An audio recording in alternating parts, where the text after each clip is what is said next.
oduu teenyaa jalqabaatiin kantiibaan magaalaa Finfinnee Aadde Adaanech Abeebee gaaffii ogeeyyii fayyaa guutuu deebisuudhaaf qophiidha jedhan.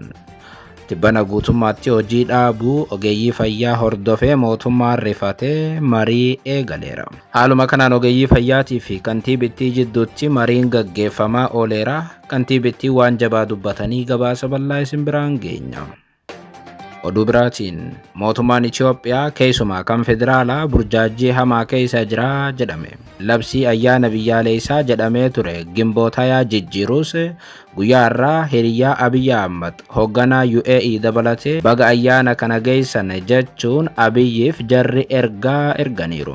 Ameerikaan ayyaana kanaan wal qabsiisee ergaa dabarsite erga hayxee booda UAE fi Saudi Arabiyaa dabalatee hedduun Abiyyii fi pirezidaantii Taayyee dhaamsa erganiiru bal'inaan isin biraan geenya.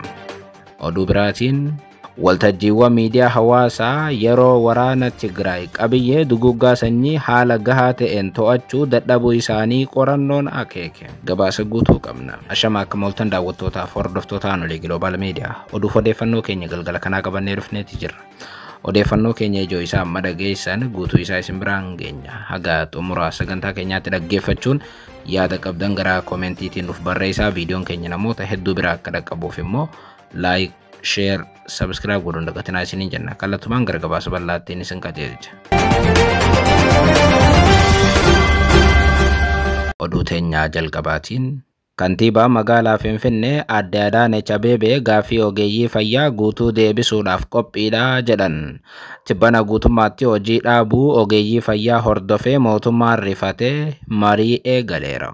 Mootummaadhaaf gaaffilee 12 dhiyeessuun mootummaan gaaffilee sanaaf deebii kennuu diduu hordofee lagannaa hojii kan eegalan ogeeyyiin fayyaa biyyattii ammallee guyyaa 16 caalaa lagannaa isaanii itti fufaniiru jedhame. Lagannaa hojii ogeeyyiin fayyaa gaggeessaa jiranii wal qabatee mootummaan ogeeyyii fayyaa doorsisuu dabalatee haga hidhuuttis ga'eera. Kanaanis ifatti mootummaan yoo xiqqaate ofiifuun ogeeyyii fayyaa 50 ol akka hidhe mootummaan ibseera. Gama biraatiin Amnesty International dabalatee dhaabbileen idil addunyaa dhimmicha irratti ibsa baasaniin mootummaan yoo xiqqaate namoota yookaan ogeeyyii fayyaa 200 ol hidheera jechuun komachaa turan. Ogeeyyiin fayyaa ammoo hidhaaf doorsisaan of duuba waan deebisees hin fakkaatu.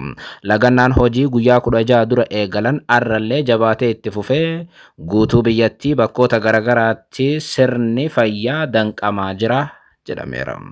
Dhimma kanaan kan rakkate bulchiinsi magaalaa Finfinnee ogeeyyii fayyaa waliin marii godhuuf dirqameera.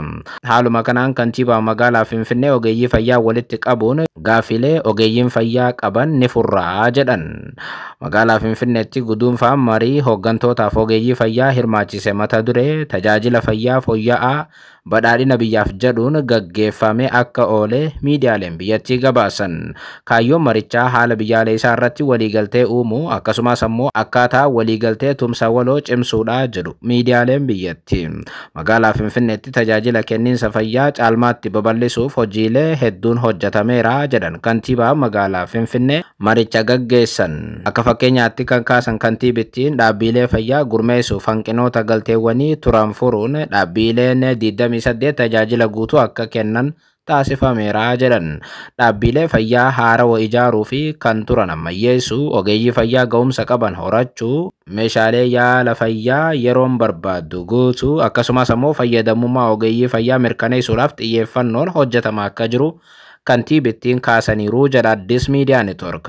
Gama biraatiin yaadota ogeeyyiin fayyaa kaasan fudhachuun bulchiinsa magaalichaatiin kan furaman tajaajila geejjibaa, waldaaleen gurmaa'anii mana jireenyaa ijaaruu, tajaajila wallaansa bilisaa, dambii kaffaltii sa'aatii dabalataa karaa guutuudhaan hojiirra oolchuu dabalatee gaaffilee isaanii yeroo gabaabaa giddu galeessaaf dheeraadhaan furuuf akka hojjetamu kantiibittiin mirkaneessaniiru jedhame. Ogeeyyiin kunneen tajaajila kennaa gaaffii isaanii dhiyeessuu osoo danda'amu naamusaan ala hojii dhaabuun gaaffii dhiyeessuun dogoggoraas jedhan kantiibittiin. Walumaa galatti kantiibaa magaalaa Finfinnee ogeeyyii fayyaa waliin marii har'a godhaniin magaalaa Finfinneetti ogeeyyiin fayyaa hedduun hojii akka dhaaban mirkaneessan. Kun immoo sirrii miti jedhan. Gaaffii keessan gaafadhaa garuu hojii dhaabuu hin tolchine jechuun dubbatan. Kantiibittiin kana yoo dubbatan gama biraatiin poolisii federaalaa bobbaasanii magaalaa Finfinneetti ogeeyyii fayyaa doorsisaas oolan.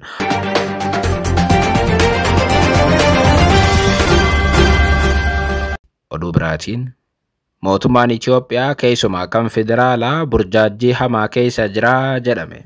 Labsi ayyaana biyyaalessaa Gimboota yaadhaan wal qabatee jijjiiruus guyyaa har'aa hiriyaa Abiy Ahmad hoogganaa UAE dabalatee qondaaltonni olaanoon biyyoota addunyaa baga ayyaana kana geessan jechuun Abiyyii fi Taayyeef ergaa baga gammaddanii dabarsaa oolan. Waggootaaf ayyaana biyyaalessaa ta'uun kabajamaa kan ture Bitootessa 24 2010 booda garuu haalli kabaja isaa xiqqaatee kan ture waa'een caamsaa 20 yookaan Gimboota yaa ammas ijoo dubbii ta'uu itti fufeera. Ayyaanni dargii biyyaa ari'uu kun kabajamuun waan gaarii akka ta'e warri lixaa himanillee faallaa kanaa garuu dargii caalaa wayyaaneen Itoophiyaadhaaf maal buufte kan jedhu gaaffii namoota hedduutiin. Kun ta'ee osoo jiru kabajamuun ayyaana kanaa waggootaaf laafaa dhufeera. Faallaa kana ammallee deebi'ee waggaa 6 booda kabajamuun ayyaana kanaa bifa haarawaan oowwuu isaatu dhaga'ama. Keessumaa haala yeroo naannoo Tigraay keessa jiru hordofee kabajni ayyaana kanaa adda ta'ee mul'ateera. Kanaanis guyyaa har'aa caamsaa 20 ilaalchisuun biyyoonni hedduun baga guyyaa kana geessan jechuun ergaa dabarsaa oolan. Wayita mootummaan Itoophiyaa kan federaalaa caamsaa 20 yookaan Gimboota yaa hin beeku jechuun ibsutti Pirezidaantiin Kaazakistaan Pirezidaantii Itoophiyaa Taayye Asqasillaaseetiin baga gammaddee jedhaniiru. Uummanni Itoophiyaa guyyaa injifannoo caamsaa 20 yoo kabajuunus ergaa baga geessanii dabarsinaaf jedhan hoogganaan Kaazakistaan. Haaluma wal fakkaatuun hiriyyaan Abiy Ahmadii fi gaggeessaa olaanaan UAE Mohammed bin Zayed Al Nahyaanis guyyaa biyyaalessaa Itoophiyaa sababeeffachuun Pirezidaantii Taayye Asqasillaaseetiin baga gammaddan jedhaniiru. Kan nama dhibu gaggeessitoonni UAE 3 ibsa baasaniin Pirezidaantii qofa utuu hin taane Ministeera Muummee Abiy Ahmadiin illee baga caamsaa 20 geesse baga gammadde jedhaniiru. Akkasumas immoo mootiin Saudi Arabiyaa Mohammed bin Salmaan illee Pirezidaantii Taayyeedhaan baga guyyaa kana geesse jechuun caamsaa 20 Itoophiyaan akka haala addaatiin kabajju dubbatan. UAE, Ameerikaa fi Saudi Arabiyaa dabalatee biyyoonni biraa hedduunis Abiy Ahmadiif Taayye Asqasillaaseetiin baga caamsaa 20 geessan jechuun guyyicha kabajaa oolan. Walumaa galatti haala har'a ture wayita argitu waan wal dhiitu baay'eetu ture. Mootummaan Itoophiyaa kan Abiy Ahmadiin hoogganamu ayyaanni biyyaalessaa caamsaa 20tti hin jiru jedhama. Faallaa kana garuu biyyoonni biraa hundi har'allee caamsaa 20 ayyaana biyyaalessaa jechuun labsu. Oduu teenyaa xumuraatiin waltajjiiwwan miidiyaa hawaasaa yeroo waraana Tigraay qabiyyee duguuggaa sanyii haala ga'aa ta'een to'achuu dadhabuu isaanii qorannoon akeeke. Dhaabbanni misooma hubannoo namtolchee AI haqa qabeessaaf hawaasa keessatti hundee godhate irratti qorannoo gaggeessu Distribute AI Research Institute yookaan ammoo DEIR yeroo waraana Tigraay bara 2020 haga 22tti gaggeeffametti waltajjiiwwan miidiyaa hawaasaa qabiyyee duguuggaa sanyii haala ga'aa ta'een to'achuu dhabuu isaaniitiin haasaan jibbiinsaa kaka'umsa jeequmsaatii fi gocha ammeenyaa haaluu bal'inaan akka tamsa'u taasiseera jedhan. Hundeessituun dhaabbata DEIR Timniit Gabruu dabalatee qorattoonni gareen gaazexeessitoota, aktivistoota kanneen daataa kuusan dabrees modereetaroota qabiyyee duraanii waltajjiiwwan kunneen loqoda barteewwan aadaa fi haala hawaasummaa bal'aa wajjiin gadi fageenyaan hubannoo aadaa irra keessaa fi dandeettii afaanota naannoo tokko keessatti olaantummaa qabaniif dursa kennaniiru jechuun barreessan.